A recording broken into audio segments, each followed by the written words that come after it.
Good afternoon. আজকে যে ভিডিওটা বানাবো এই রাজ্যের যে সাম্প্রদায়িক যে বীজ ছড়াচ্ছে শুভেন্দু অধিকারীর বিরুদ্ধে। ওই শুভেন্দু অধিকারী এই হিন্দু মুসলমান করে ডিভাইডেড করে আজকে মুসলমানদের বাড়ি ঘর দুয়ার ভাঙছে, মুসলমানদের মহিলা ধরে টানাটানি করছে, মসজিদগুলো উপরে উঠে চড়া হয়ে ভাঙছে।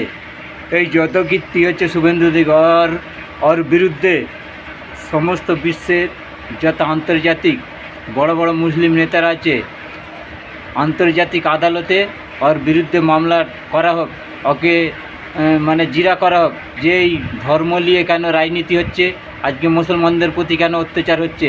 এই শুভেন্দু অধিকারীকে আন্তর্জাতিক আদালতে কাঠগড়ায় তোলা উচিত। সমস্ত আমি বলছি ইসলামিক কান্ট্রি যত আছে এই মুসলমানদের জুলুম এসব প্রথম থাকতে তৃণমূল থেকে ভেঙে এসে প্রথম থাকতে মুসলমান বিরোধী কথাবার্তা। আর মুসলমানদের অনুদানটা ভালো, মুসলমানরা খারাপ। দাড়িওয়ালা চাচাদের তাদের দাড়ি টানছে, মেয়েদের বোরকা পরে টানছে, মেয়েদেরকে হেনস্থা করতেছে, হাত ধরে টানাটানি করছে, তাদের হিজাব করে স্কুলে কলেজে যাওয়া যাবে না। এর বিরুদ্ধে কঠোর পদক্ষেপ নেওয়া উচিত ইসলামিক কান্ট্রির। এদের বিরুদ্ধে ব্যবস্থা নিন। আমরা ইন্ডিয়ার মুসলমান, আমাদের উপরে জোর জুলুম, আমরা সমস্ত অধিকার থেকে বঞ্চিত। এই হিন্দুদের জন্য এই নরেন্দ্র মোদী বাইরের রাষ্ট্রে ভালো হচ্ছে, কিন্তু ভেতরে দাঙ্গা ফারসাদে লেগে দিয়ে বসে আছে।